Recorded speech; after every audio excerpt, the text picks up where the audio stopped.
Hey guys, Steve Zanella from stevezanella.com. How are you? I wanted to do a quick video today while I was heading home. I want to talk about why anxiety seems to get worse as time goes on. For me personally, my anxiety started when I was very young, followed me through my teenage years, into my 20s and 30s. In each year, it just seemed to get worse and worse. It just seemed to escalate. It reached a point where, for quite a while, I worked from home. I do design work, and I was able to kind of work from my home office a lot. I didn't want to be out in public. I struggled with panic attacks. For me, a trigger was meetings in large groups.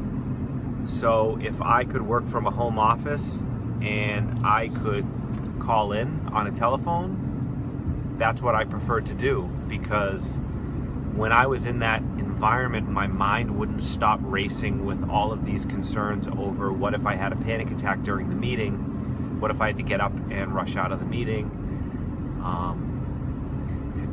Funny story, I worked for a company for quite a few years, and every week we would have a big product meeting. It was a retail company, and I used to actually sneak in really early in the morning, and I would go into the main conference room where we would have the meetings, and I would turn the air conditioning all the way up, because as soon as I started to feel panicked, I would always feel hot and I would always start to sweat. And that was one of those first triggers. As soon as I would start to sweat, then I would feel like everyone was staring at me. Why is this guy sweating sitting in this meeting? That doesn't make any sense. And it would just escalate from there, and I would very quickly spiral into this uncontrollable panic attack. So I used to sneak in and I would turn the air conditioning in that conference room all the way up. And by the time our meeting started, people would walk in and they'd all be complaining about they didn't know why it was so cold in that room all the time, and it was because I used to sneak in and turn the air conditioning up. It was a coping mechanism, is how I tried to deal with it. But this anxiety, it just continued to get worse and worse, and I didn't think there was any solution, and I just kind of at a certain point resolved myself to this was what my life was like. And the reason why that happens is because the way the brain functions, there are these things called neural pathways. And not to get too technical, because that's not really who I am or what I do. And I actually have a blog post that I'll link to in the description that talks about neural pathways. But essentially, when there's a sort of a cause and effect in your brain, you create this little pathway in your mind. It's like water running down a stone, or people walking through a field.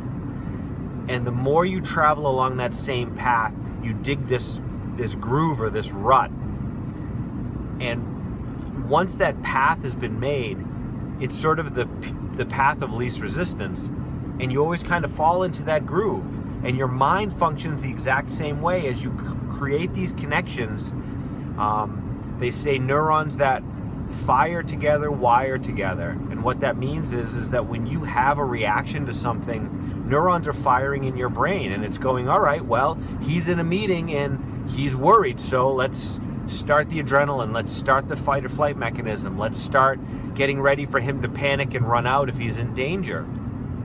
And the more that these things happen, you're actually practicing this reaction. You're teaching your mind to react this way. And that's why your anxiety, if left unchecked, if left untreated, will just progressively get worse, because you are actually practicing to become more efficient at having anxiety. So it's so important to understand how your mind works and how the anxiety in your brain and in your body functions, because you're already taking the steps, the same steps that you're using to create the anxiety, the same thinking, you can apply that same action and those same thoughts to fix it.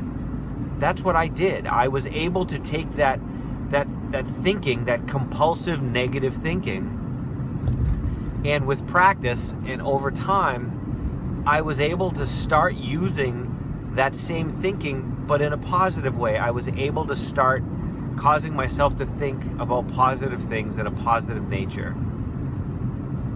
And it's the same process. You start to create these neural pathways where you start dealing in a positive way with your anxious reaction to things. You know, there's lots of different things that I did.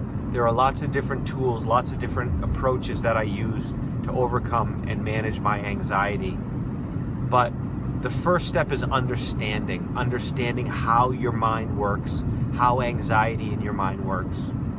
Because once you understand those steps, it becomes easier for you to think about how to process the solutions.